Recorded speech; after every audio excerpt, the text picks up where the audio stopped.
The tension inside the courtroom was already high to begin with. The woman across the aisle from me began to cry just as John Halford walked into the room. So when the judge made the ruling to reduce his bond, you could see the look of shock on many people's faces, and some of the family members inside the courtroom started sobbing.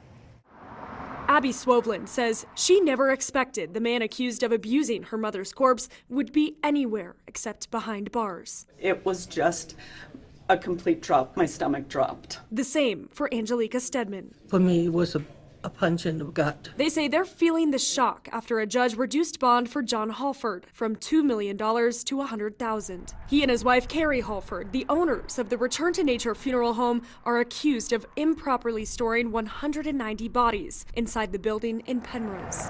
John Halford is expected to walk out of jail soon. Carrie's bond could be adjusted later this month. We know what the outcome of that is going to be, so I've got to mentally prepare for that. Leaving some family members of alleged victims asking why. There's no way to quantify the amount of people that have been traumatized and damaged by the Halfords.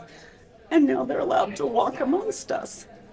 And they don't deserve that. The judge says he considered multiple factors in his ruling. One, that John Halford has no previous criminal history. He said he does not believe Halford would be a threat to public safety if released. He also says $100,000 bond is still 10 times the amount suggested by guidelines set by the court based on the charges. The prosecution argued Halford's bond should not be reduced and brought up unreleased details in the case. They say Halford sent a text in May of 2020 saying, "My one and only focus is keeping us out of jail." A prosecuting attorney said that text showed his knowledge of wrongdoing. She also claimed he is a flight risk if released. The prosecution says Halford dumped his phone and fled to a Native American reservation in Oklahoma after the investigation was launched into the funeral home. The prosecuting attorney says Halford believed he could not be arrested there. The judge said without context, he could not consider any texts in his ruling, and Halford would be ordered to wear an ankle monitor. The judge also ordered Halford to give up his passport and check in with the court